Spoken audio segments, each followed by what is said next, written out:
Hola compañeros, nosotros somos el equipo número 1 y les vamos a exponer el trabajo realizado en base a la tesina sobre nuestro tema que va a ser la aplicación de la Ley General de Protección Civil en el Instituto Nacional de Ciencias Médicas y Nutrición, Salvador Subirá. La que sigue, por favor. Bueno, nuestro trabajo se va a dividir en 4 capítulos principalmente, pero para objeto de este avance solamente se van a presentar los primeros 3 capítulos que son referentes al marco metodológico, al marco contextual y al marco teórico. En este capítulo 1 que lleva por nombre el marco metodológico, vamos a limitar solamente el área de estudio, estableciendo los objetivos de nuestra investigación. Y bueno, nosotros nos basamos en la guía de anteproyecto que maneja nuestra escuela, que es la UPIXA, y vamos a abordar los puntos que éste establece. Sin embargo, no vamos a abordar todos, ya que nuestra investigación es puramente documentativa. La que sigue, Don. Ok, bueno, en base a nuestro trabajo, no consideramos ni la hipótesis ni la pregunta de investigación, ya que estas son opcionales y bueno, como les mencionaba, nuestra investigación solamente es documentativa, lo cual pues fue un reto un poco más grande. Primeramente, ya que al redactar esta tesina, pues tuvimos dificultades, primeramente por la condición que estamos viviendo actualmente, ya que como tal nosotros no pudimos asistir a la institución y verificar así por nuestros propios ojos o saber con certeza si realmente aplican su programa interno de protección civil. Bueno, sin embargo, pudimos recabar un poquito de información que encontramos en las plataformas de internet. Sin embargo, este fue otro obstáculo, ya que mucha de esta información está privada y bueno, tuvimos que basarnos solamente con la necesaria. Esto nos orilló a que nosotros también como, bueno, estudiantes, tuviéramos que indagar y analizar un poquito más la información, sustentándonos en los conocimientos previos que ya teníamos sobre, bueno, la materia que es seguridad e higiene. Y estos conocimientos nos apoyaron mucho ya que gran parte del programa interno de protección civil maneja más que nada lo que es la identificación de riesgos. Y bueno, como vimos en las clases pasadas y a lo largo del semestre, prácticamente este estudio se basó en la identificación de riesgos, las clasificaciones tanto de accidentes como de enfermedades. La que sigue, por favor. Bueno, en parte los objetivos que establece nuestro instituto, que es un hospital, como todo hospital, pues primeramente en sus objetivos más generales tienen proteger a las personas y a la sociedad y al entorno de la eventualidad de los sucesos de riesgos que puedan presentarse, ya sean estos derivados de manera natural o de manera antropogénicos. ¿Esto cómo lo van a hacer? Bueno, mediante la aplicación de la gestión de riesgos de desastres, el fomento de la capacidad de adaptación y auxilio y restablecimiento de la evaluación cuando ya ha ocurrido un suceso siniestro y bueno, sustentándose en su programa interno de protección civil. Otro objetivo que ellos tienen muy en claro es contar con un establecimiento de salud íntegro donde los servicios permanezcan de una manera muy accesible y funcionando a su máxima capacidad instalada y bueno, en su misma infraestructura, inmediatamente cuando ocurre un hecho y bueno, en cualquier momento. Y en cuanto a los objetivos específicos, ellos se manejan en base a su protocolo y a su normativa por principalmente ideas, primeramente que es la protección a la vida, ya que, bueno, dicen que la edificación como tal, como es un establecimiento de salud, debe ser capaz de mantenerse en pie y resistir cualquier daño mínimo a los fenómenos destructivos de gran intensidad que se puedan presentar en la zona donde ellos se encuentran. Otra idea que ellos tienen es la protección de la inversión, es decir, que la instalación y los equipos del establecimiento sean capaces de seguir funcionando aun cuando sufran daños mínimos y que estos continúen operando cuando ocurren fenómenos destructivos de gran intensidad. Y por el último, tenemos la protección de la salud de la función, en el cual, bueno, el establecimiento como tal va a ser capaz de mantenerse trabajando y de mejorar la producción de los servicios que ellos brindan. Y bueno, en base a la red a la que ellos pertenecen, en este caso es un hospital de medicina general y de nutrición. La que sigue, por favor. Y bueno, otro punto que nos pide la guía de anteproyecto es delimitar el universo, es decir, el área que va a ser objeto de estudio. En este caso, pues es el Instituto Nacional de Ciencias Médicas y de Nutrición, que lleva por nombre Salvador Subirán, y a manera de justificación, nosotros nos respaldamos en dos organizaciones, primeramente la OPS y la OMS. Justifican que ellos solicitan mediante un acuerdo que se llegó por los ministerios de salud de las Américas a que se deben adoptar en todos los hospitales, bueno, programas como Hospital Seguro, frente a desastres como una política nacional para poder reducir los riesgos y deben garantizar la capacidad de seguir funcionando cuando ocurren estos sucesos. Afortunadamente, bueno, nuestro instituto sí maneja este programa y por otro lado también nos justificamos con la Ley General de Protección Civil, ya que como conocemos, pues es que en base al tratarse de un hospital debe contar con los establecimientos de salud y sus servicios se deben permanecer accesibles y funcionando como lo pudimos ver en sus objetivos tanto generales como específicos. Y bueno, es todo por mi parte. Le doy mi palabra al compañero Roberto. Bueno, aquí tenemos el capítulo 2, que es el marco contextual, que en esta parte es donde detallamos el lugar de nuestro estudio para la verificación de la utilización de los programas y planes de protección civil. En este se mostrará la información general, la estructura organizacional, así como la infraestructura, el equipo y giro y atención que nos brinda. Siguiente, por favor. Bueno, aquí tenemos que el Instituto Nacional de Ciencias Médicas y Nutrición Salvador Subirá es uno de los dos institutos nacionales de alta especialidad médica independiente de la Secretaría de Salud de México. Entre sus funciones y servicios principales están la investigación médica, eh, eh, la atención médica especializada y pues también la enseñanza a futuros profesionistas de salud. Entre sus prioridades están la investigación de alta calidad, la creación de conocimiento y atención médica especializada. Su superficie es de 45.599 metros cuadrados y bueno, tenemos que este empezó a funcionar en 1944 y como tal en 1970 se trasladó a su ubicación actual. Siguiente, por.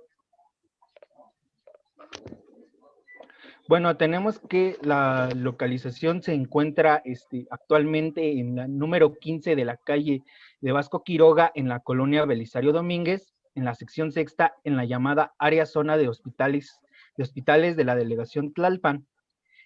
Al noreste se limita con la calle Martín de Cruz y al sureste con la avenida San Fernando y al sureste con Viaducto Tlalpan y al noreste en la calle con Vasco Quiroga. La ubicación del instituto se identifica pues en un plano adjunto en el cual se presenta la ubicación de instalaciones estratégicas. Y siguiente, por favor. Bueno, aquí tenemos algunas instalaciones estratégicas. Hay que ver que, como ya lo mencioné, en 1970 se trasladó a su ubicación actual y está, bueno, prácticamente en el sur de la ciudad y amplió sus servicios y especialidades. Podemos ver algunas instalaciones como el Hospital Psiquiátrico Infantil Dr. Juan Navarro, que está en una distancia aproximada de 100 metros, el Hospital Psiquiátrico Fray Bernardino Álvarez, que está a unos 300, gasolineras a 350, Instituto Nacional Electoral a 500 metros. Siguiente, por favor. Bueno, tenemos aquí el organigrama.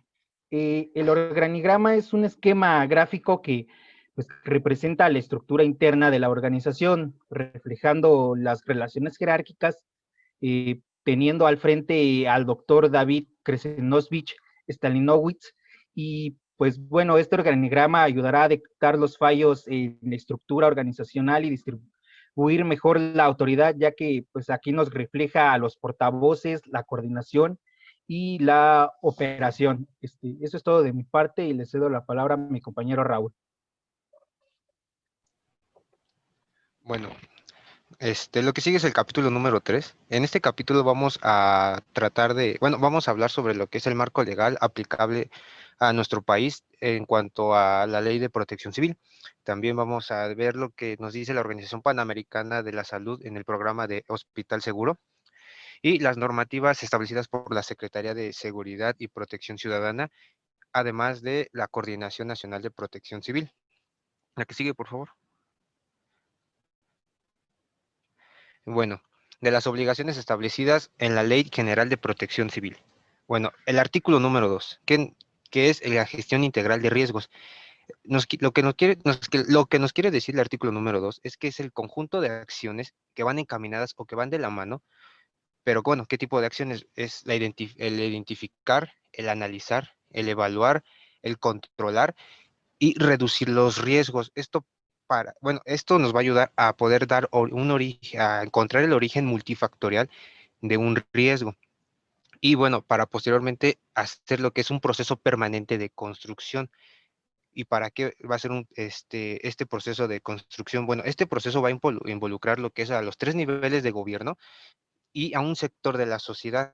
¿Y esto para qué? Para podernos facilitar lo que es para la creación y la implementación de políticas dirigidas, públicas, estrategias y procedimientos integrados para el desarrollo sustentable y así poder combatir todas las causas estructurales de los desastres, de lo que puede causar el desastre, además de poder fortalecer todas las capacidades y a la sociedad en general en cuanto a todo el factor negativo que se genere en el momento de que sucede un desastre. Y bueno, lo que nos habla la protección civil es sobre 8 etapas en cuanto a un desastre y va desde la identificación de riesgos y o proceso de la formación del mismo riesgo hasta lo que es la reconstrucción, que es cuando ya se genera lo que es el plan para poder restablecer a la comunidad a como estaba antes del desastre. La que sigue, por favor. Bueno, el artículo número 4. El artículo número 4 son las políticas públicas en cuanto a materia de protección civil y estas están en nuestro Nacional de Desarrollo y en nuestro Programa Nacional de Protección Civil. Y bueno, ¿qué políticas públicas hay? Es la identificación y el análisis de los riesgos, la promoción de una cultura desde la niñez en cuanto a la responsabilidad social y esta tiene que ir dirigido hacia la protección civil. El Estado tenga la obligación, bueno, en todos sus distintos órdenes de gobierno, tiene que tener la obligación de reducir todos los riesgos sobre los agentes afectables y además fomentar lo que es la participación social, esto para crear comunidades resilientes, las cuales nos van a ayudar bueno, tienen que ser capaces de resistir todos los factores negativos que conlleva un desastre y además la incorporación de la gestión integral del riesgo. La que sigue, por favor. Bueno, el artículo 11. Lo que nos trata de decir el artículo 11 es que todos los particulares o dependencias públicas, para poder ejercer la actividad de protección civil, primero deben de estar dadas de alta o conseguir el registro ante las autoridades competentes. En este caso, la autoridad competente es protección civil. Pero bueno, ¿qué tipo de actividades que se realizarían? Bueno, asesoría, capacitación, evaluación, elaboración, la elaboración de programas internos de protección civil, continuidad de operaciones y estudios de vulnerabilidad. Si un particular o una dependencia pública quiere realizar todas estas actividades, debe de darse de alta ante protección civil. Además de que para poder eso dar de alta tienen que estar de acuerdo a ambas partes, tanto, bueno, deben de ser bajo todos los lineamientos establecidos tanto por el protección civil como por el particular o la dependencia pública que quieren hacer este tipo de acciones. Y bueno, sería todo de mi parte. Les doy la palabra a mi compañero Ricardo. El artículo 21 establece que en una situación de emergencia, el auxilio a la población debe ser una prioridad de la protección civil, por lo que deberán actuar en forma conjunta y ordenada. Esto sin importar si su atención se requiere en vía pública, en una organización privada. su deber de las personas que integran el equipo de protección civil es darle los primeros auxilios a las personas. También será del conocimiento de la Secretaría de la Defensa Nacional y la Secretaría de Marina para que se implemente en el plan de auxilio de la protección civil en caso de desastres mayores en los que se requiera. Por ejemplo, cuando existen inundaciones en las partes de la costa, cuando existe algún incendio en un bosque, entran este tipo de instituciones. Y también se debe implementar el Plan General de Auxilio a la Población Civil. El reglamento de esta ley y algunas disposiciones administrativas en la materia establecen estos casos en los que se requiere una intervención especializada, como lo comentaba. La protección civil prácticamente se encarga de los accidentes más pequeños o de las situaciones que son un poco más cómodas de controlar y que no requieren la intervención de esta secretaría. La siguiente, por favor. El programa interno de protección civil en el artículo 39 se lleva a cabo en cada uno de los inmuebles. Esto para prevenir los riesgos previamente identificados y estar en condiciones de atender la eventualidad de alguna emergencia o desastre. En cada una de las empresas se debe realizar un análisis de riesgos para que el programa interno de protección civil sepa cómo actuar y cómo llevar a cabo las medidas necesarias. Para la implementación del programa interno de protección civil, se debe crear una estructura organizacional denominada Unidad Interna de Protección Civil. Esta unidad debe elaborar, actualizar, operar y vigilar que este instrumento en forma centralizada se lleve a cabo en cada uno de los inmuebles. Como lo había comentado, cada inmueble debe analizar sus riesgos y esto le permite a la unidad trabajar de una forma más ordenada. Para el caso de las unidades hospitalarias,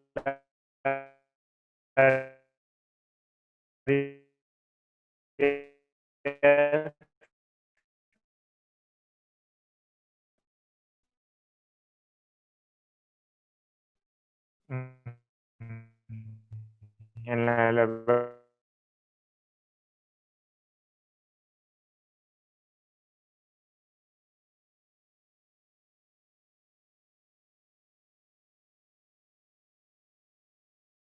va a ser elaborado, actualizado y operado por la unidad interna de protección civil. El contenido y las especificaciones de este tipo de programas se precisan en el reglamento.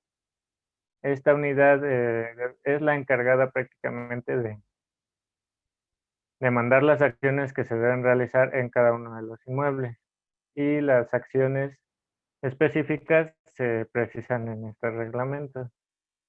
Eso sería todo de mi parte. Les cedo la palabra a mi compañero Eric.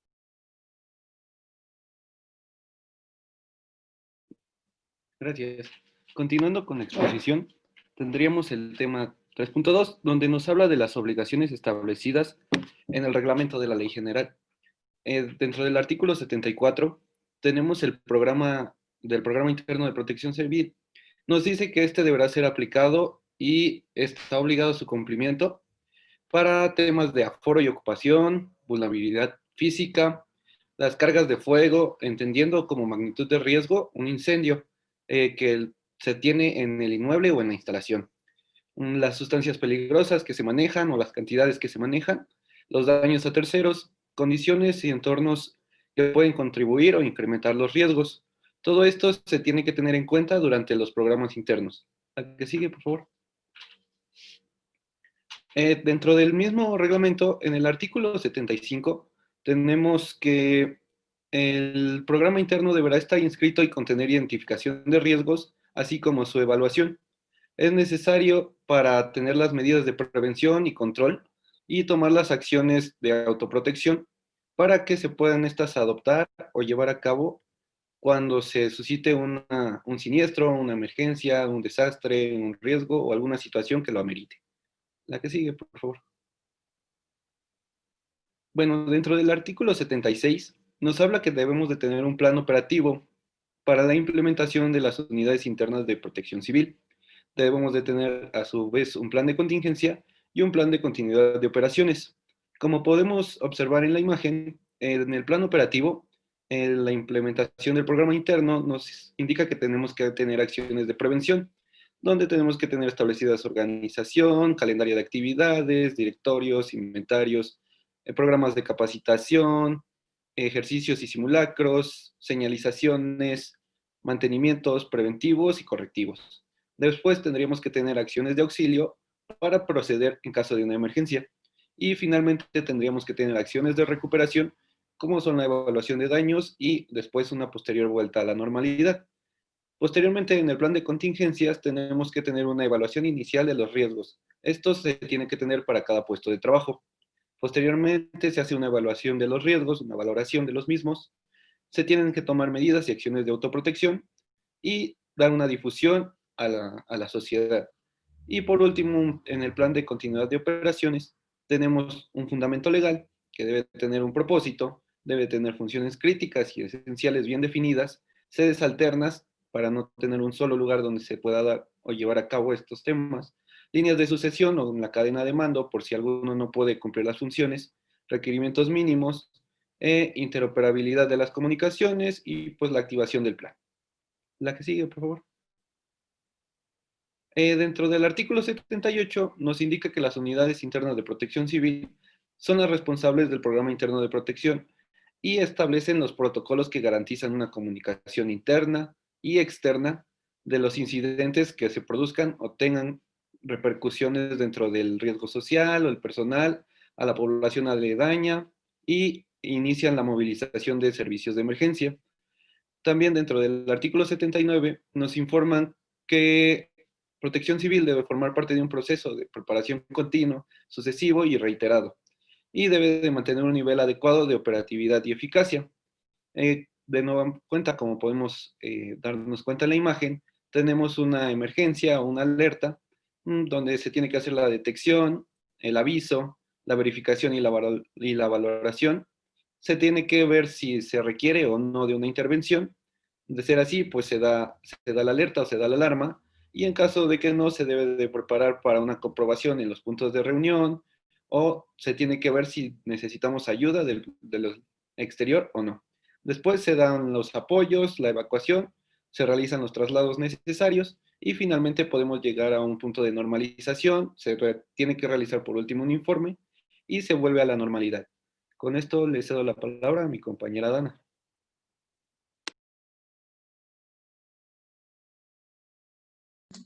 Ok, bueno, al tratarse de un hospital, aquí no, la normatividad que acabamos de mencionar aplicaría para cualquier centro de trabajo, pero aquí, como nuestra selección fue precisamente un hospital, tenemos que otro marco interno que regula estos centros de trabajo específicos, que es la Organización Panamericana de la Salud, que es la OPS, ya que México es un país miembro y aquí en el 2005 hubo un acuerdo para generar una reglamentación que es del Hospital Seguro, el programa Hospital Seguro.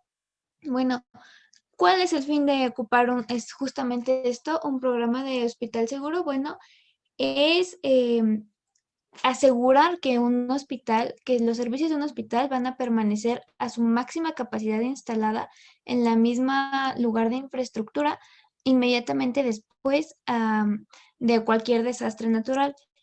¿Esto qué quiere decir? Que se tiene que mantener su accesibilidad inmediatamente después de un desastre y tiene que estar habilitado para recibir un número masivo de lesionados y atenderlos, ya que un hospital en cualquier tipo de desastre es de los centros prioritarios que requiere la sociedad para poder reponerse. Bueno, este hospital, como hay 4 principales formas de clasificarlo y ver cuál es su peligrosidad o qué es lo que tiene que trabajar para poder seguir funcionando. Bueno, lo primero que se checa de un hospital es su ubicación geográfica.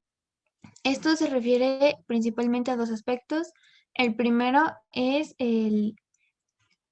formalmente en qué zona geográfica, cuáles son las coordenadas en las que se encuentra el hospital. Y el segundo sería las propiedades geotécnicas del suelo, es decir, cuáles son las propiedades mecánicas en el cual está cimentado el hospital. Bueno, ¿Esto para qué sirve? Para determinar la vulnerabilidad a la que está expuesto un hospital. El siguiente es su seguridad estructural. Aquí también se divide en 3 grandes tipos. Bueno, ¿a qué se refiere con seguridad estructural? Es la que determina la función de la estructura de los materiales que tiene, con las condiciones en las que terminan después de un desastre, ya sea natural o antrópico. Bueno, aquí los 3 grandes rubros que se evalúan es la exposición a eventos destructivos. Es decir, cuál es su capacidad de resistencia a estos eventos. Aquí también se evalúa el historial de todo lo que los desastres naturales que pueden ocurrir de acuerdo al punto anterior, que fue la zona geográfica del hospital formalmente, su configuración arquitectónica, es decir, si tiene la reglamentación y la normativa de construcción adecuada para poder soportar todos estos desastres a los que puede estar expuesto. Y por supuesto, los sistemas estructurales y el tipo de materiales, ya que estos tienen que ser de una gran resistencia y ser justamente especiales para resistir todas estas eventualidades.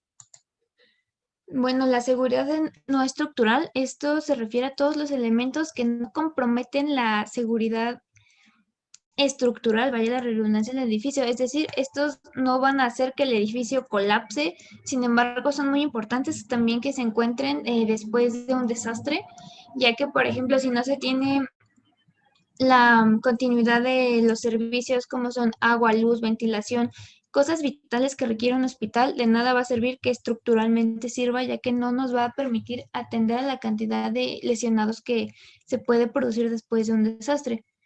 Bueno, también se refiere a ciertos recubrimientos, podría ser ciertas ventanas, puertas y todos aquellos elementos que son vitales igualmente al equipo médico propiamente que se ocupa para la atención de los lesionados. Todo esto es la seguridad no estructural que es igualmente vital para que siga continuando al máximo la accesibilidad del hospital y su funcionalidad. Por último, se requiere la organización funcional, ya que de nada nos sirve de que el edificio del hospital haya quedado en perfectas condiciones si no tenemos personal que es el que encargado de atender a nuestros lesionados. Es por ello que se requiere hacer una amplia organización. Aquí se tiene que tener un plan para la atención máxima y masiva de lesionados que puede llegar a ocurrir después de este evento y es muy necesario que existan todos estos programas, existen separados por áreas y por pisos y para que asegurar la eficiencia de la atención de los lesionados inmediatamente después de un desastre.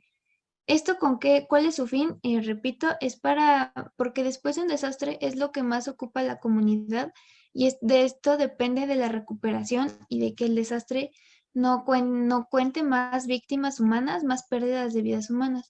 Bueno, este es el contexto que nosotros tenemos como marco contextual, teórico y metodológico para nuestra investigación y sería todo por parte del equipo 1.